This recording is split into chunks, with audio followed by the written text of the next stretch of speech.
to the Broker Podcast. How you going, guys? Yeah, very well, Mark. Good to see you. Very good. Same Thank here. you. I guess I've got to declare straight up that both Mel and Dion, Mel's on my left and Dion's on my right. I don't know whether that's the same for anybody to see, but anyway,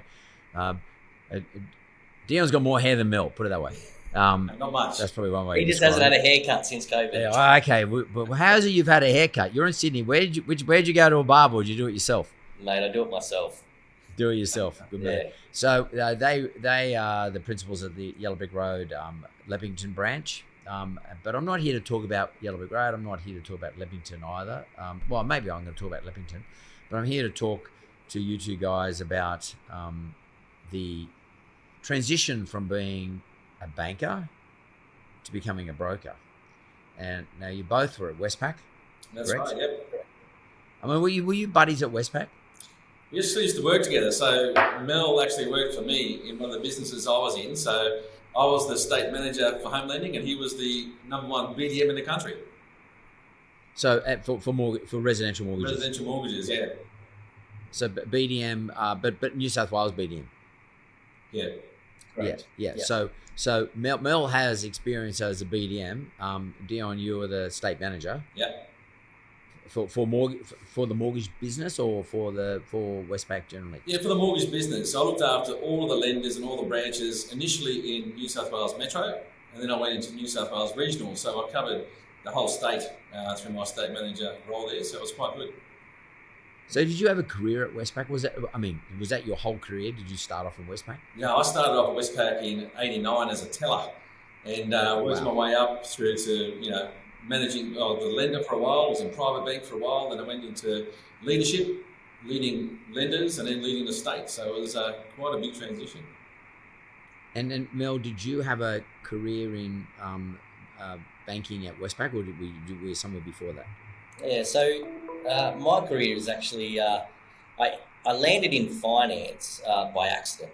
So I actually started my career out at McDonald's as a trainee manager, and then went up to store manager and a consultant, so a supervisor.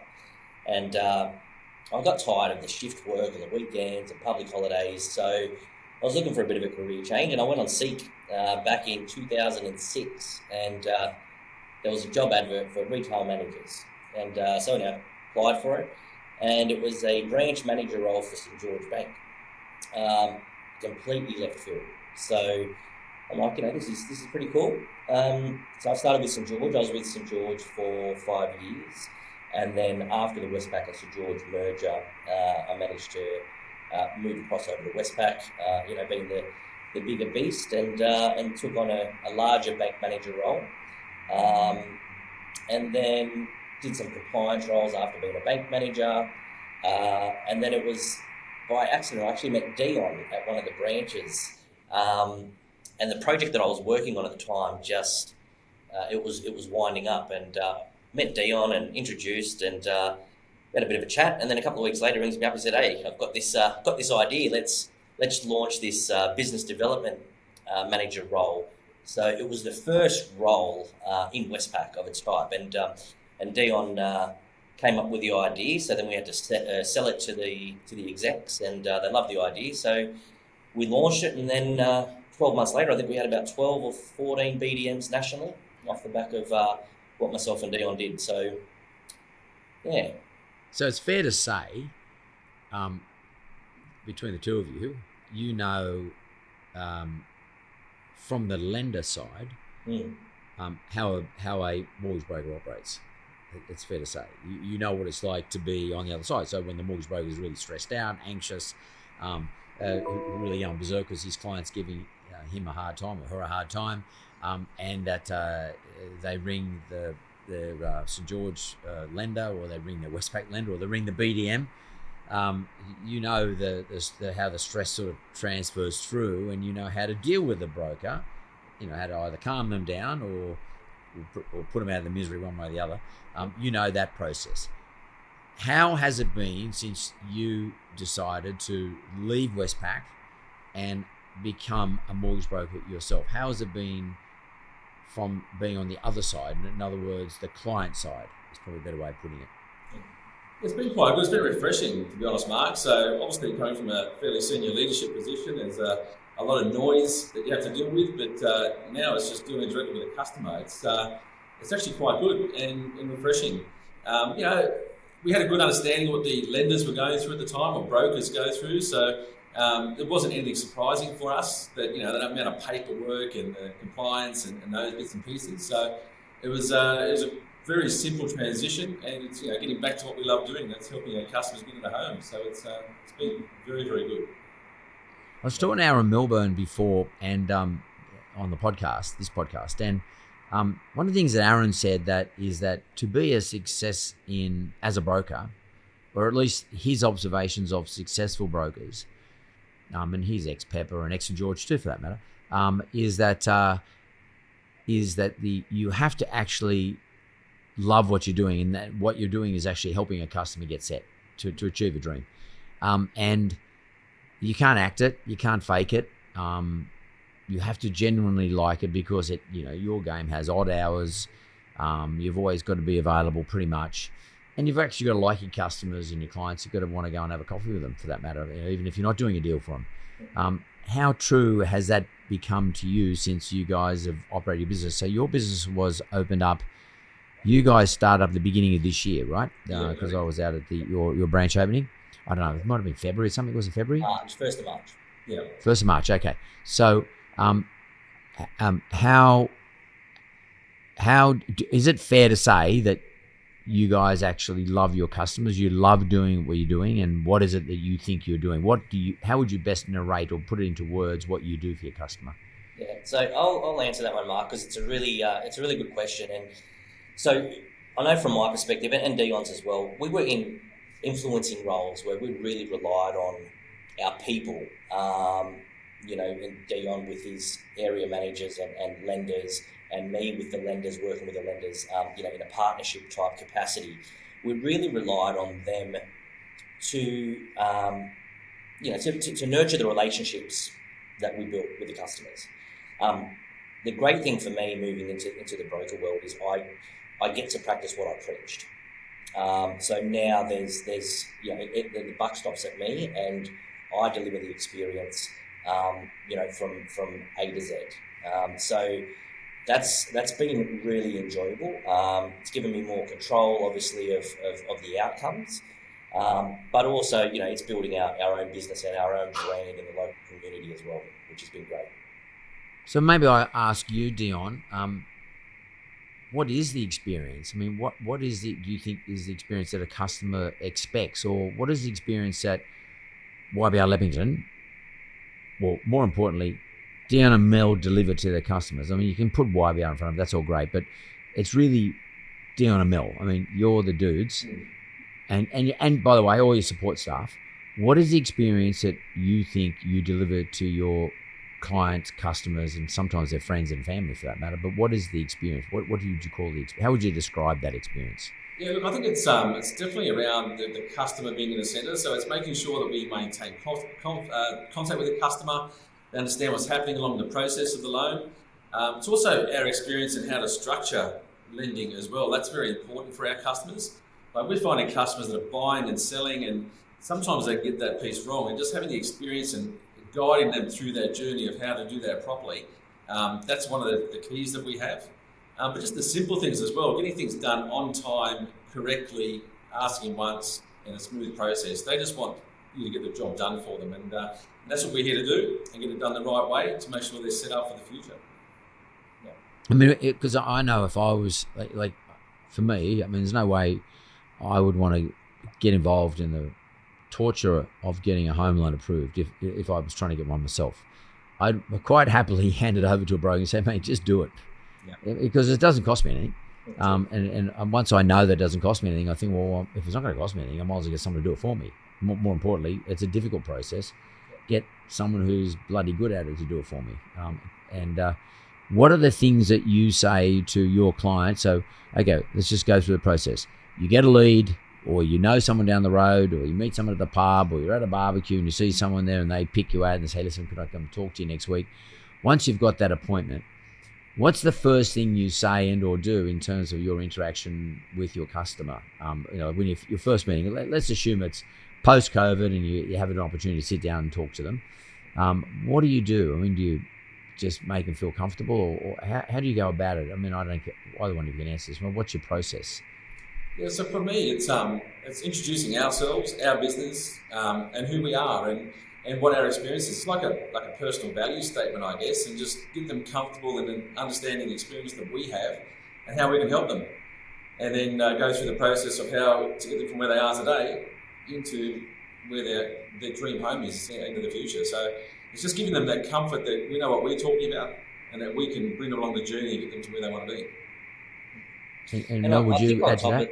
Sorry, Mark. I think on top of that as well, from an experience point of view, because we've both been in the industry for so long, and myself specifically, I've grown up around Leppington, Camden area my whole life. We've also got some really great local relationships with real estate agents, solicitors, accountants. So, there's not a week that goes past where we don't refer a client to an accountant that we know, or to a conveyancer, or to a real estate agent. So, we get a lot of clients, first home buyers coming in and they're looking for the home, and we've done a borrowing capacity. And the market being as hot as it is at the moment, they're missing out time after time. So, then we'll say, okay, look, we know these couple of real estate agents. So from an experience point of view, I think that's really a point of difference that myself and Dion wanted to have in the market, is that you're not just coming to us to get a loan. We put the customer at the centre, and, we'll talk to the conveyancer, and we'll talk to the real estate agent, and we'll, get someone that's self-employed and, put them in touch with an accountant, and, we offer a holistic solution. So that's, from an experience point of view, I think that's pretty much the point of difference of what we do at YBR Leppington. So that's interesting. So you offer, it's not a service, but you offer actually additional value over and above just getting the deal approved. Mm-hmm. And Mel, you said you grew up in the area, so you're Leppington, Liverpool, that sort of territory. Which, by the way, like when I went out there for your opening in the beginning of this year, I couldn't believe the size of the houses and the quality of the cars parked out the front of them, and how many houses, and like it was mind-boggling for me, right? So, how do you build up these networks, or were you just sort of lucked it because you're at Westpac for all those years and you happen to be in that zone? And Dion, are you from the area? I mean, how does that work? How do I build up a network of these individuals that I can add value to my clients? Yeah, where I can give my clients extra value. Yeah. So look, it was I think a bit of luck as well as being in the right place at the right time.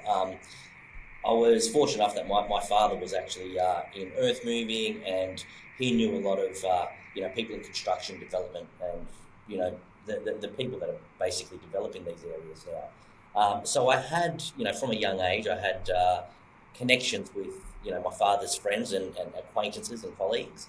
So it just naturally progressed to those people wanting to back me and support me. Throughout my Westpac career, as well as in the brokerage career. And what I love about what I'm doing now is, when I was at Westpac, we had one set of policies, one set of guidelines that we needed to work within, and there were a lot of people that we couldn't help. What we're seeing now is we can help. We have a solution for pretty much everyone that I know now. So those people that are doing a development, they don't necessarily have strong financials, but it's going to be a great outcome. We've got those lenders that will have the appetite to lend to that type of project. So that's been a great thing. Being part of the YBR family as well. And when you, I mean, like there is lots of different ways to become a broker. You can, I just noticed Dion's. He's gone out a picture for the moment, so I'm assuming he's still there, but I'll ask you, Mel, just in case he's not there. When you come to choosing which area you want to run your business, and you as you just mentioned, and Dion too, like you guys got good connections within the area, right? So that's what you typically would call a network. What are the things that you think are important to have in front of you before you choose within which postcode you want to operate, whether it's a Aussie Home Loans franchise or a Rands franchise or a Yellow Brick Road franchise, or whoever, mortgage shows, I don't care. But what are the things that you think are important to have in front of you in terms of not just having the platform? And I'm not talking about who's got the best platform or who's got the best brand. I'm not talking about that. What are the other things outside of those things that you think are important in terms of making the decision as to geographically where you establish yourself? Look, I think you need to know your market. Now, I know my market inside out.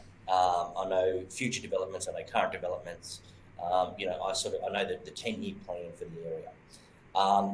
There's no doubt there's much more lucrative and more affluent areas across Sydney that we could have potentially gone to, but I don't know those areas. I don't know people in those areas. So I think starting a business and as a broker especially, you need to set up geographically where you're confident and where you know what the plans are and what your target market is. And that was basically, so Dion lives in the Hills district. But obviously working together and Dion, knowing New South Wales, from his leadership role, he knows the area of Leppington and that southwest growth corridor quite well. And that's why we picked that area, because we know what the long-term plans are. We know what's happening now and what's to come. So that's why we chose what we chose. Okay. And Dion, I don't want to sort of go back in history, but because I think it will be as of Monday, but how have you guys, what adaptations did your business make during lockdown periods? So how have you, because I can tell everybody's listening, these guys are doing brilliantly, okay? Like these guys are smashing out of the park. So you're doing something, obviously you can't have face to face. So what have you been doing? What adaptations have you made? Well, it's quite interesting. I think COVID has brought everything about 10 years forward in terms of using technology. And, we're on video conferences every single day. So, we use the video through YNet, which is fantastic. So we're linking our customers. We can do identification checks with our customers through YNet. And it's just a phenomenal system. So we're on the phone all the time. We're in our separate offices. We're both working from home at the moment. Our beautiful office here came and opened. It's been closed for 3 months. But we're still pumping out business. We're still talking to customers and we're still getting referrals from our referral sources. And it's just going from strength to strength. We're having a huge week this week. I think $16 million I think we're doing this week, which is phenomenal for our customers. That's amazing. And are you guys enjoying yourselves? Are you having fun? Absolutely. And we have. What contributes to the fun though? Now you're outside of the bank, so to speak. What are the fun parts of this? Well, to be honest, Mark, Mel and I always had fun. So we go on road trips together in regional New South Wales, and we'd have a lot of fun. And we just continue that in our business today. We catch up, we have lunches. We've got really nice restaurants where we are. Our customers are great. Our referrers are phenomenal, and we're just like a little family. It's a family within a family. It's really, really good, and we all get on well together and have some great times. And if you're let's say I'm a young Westpac career bank manager or working in the sort of, I guess it works differently today, but I whatever bank it is anyway, and I'm thinking about becoming a broker. What would you say to those individuals? I mean, at what stage do you think they've had enough experience within the bank to become a broker, and what are the sorts of things they need in their kit bag, and what should they expect? I think the biggest challenge is just that gap between starting and earning. You've got to build that pipeline a little bit. And I think that's probably what makes a few people a little bit tentative about starting. So I think they've just got to make sure they've got that little cash flow to cover that short period where they're going to build that pipeline up. But after that, it's just it's phenomenal. You're building your own business, your own brand. You're doing things for yourself and your family. You don't have that constant pressure of putting things in a system that don't go anywhere and don't make sense. So it's really refreshing in your own business, but you just got to get that little bit of capital behind you and make sure you get those referral sources so you get that business starting quickly. Yeah, that's interesting. And do you find? I mean, like we're all had to become used to flexible working hours and flexible working conditions over the last 18 months more than we ever had to. We've been fast tracked into that environment. But prior to that, some people were quite happy. They built their lives around going to work at 8:30 in the morning or 8 o'clock in the morning, arriving in the office at, say, 8:30 or 9 o'clock, clocking off at 5, using transport systems, whatever it is, to get home, and they'd have their dinner and they'd watch TV or Netflix, whatever it is, and they go to bed and they have the weekends off. When you become a mortgage broker, the hours are different.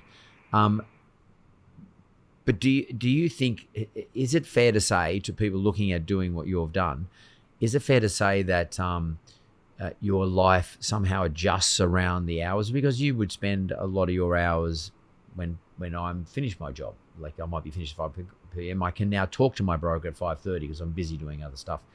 How easy is it to adjust your life around the hours that being a mortgage broker demands? Yeah, I'll have a little go and I'll let Mel have a chat as well. But again, it's just planning. I'm finding at the moment I'm doing a lot of my interviews from 6 till 8 in the evening because that's when people get home and they're both doing on a video conference together. So I make sure I do exercise between 4 and 5 or 4 and 6. So you just got to make sure you plan your day out and you get into a bit of a routine so you get everything done. I can tell you lenders in the banks work long hours as well. We're working probably just as hard as we were before. But you just adjust your life around the demands of your customers and what you need to do. Mel, yourself? Yeah, look, it's very fluid, similar to Dion. You don't clock off at 5:30. And I think one thing COVID has done is it's made us even more fluid. I'll be on the lounge at 7 o'clock at night and, get a phone call and then I'll just jump in the office and, and go through a borrowing capacity with a customer. So I think the difference between being successful and not being successful is being available. That's the most important thing. And if we're not going to make ourselves available for our customers, they're going to go somewhere else. So we do what we have to do, and it's working for us. And how important is the hustle? Do you, and I don't mean hustle individuals, but like being in the hustle, like, knowing that you're running a business, you got to build your own business. No one's going to help you do it. No one's going to do it for you. It's up to you. How important is that hustle mentality in your head? Hustle for the business. It's very important. Yeah. When you get a lead, you jump on the lead straight away.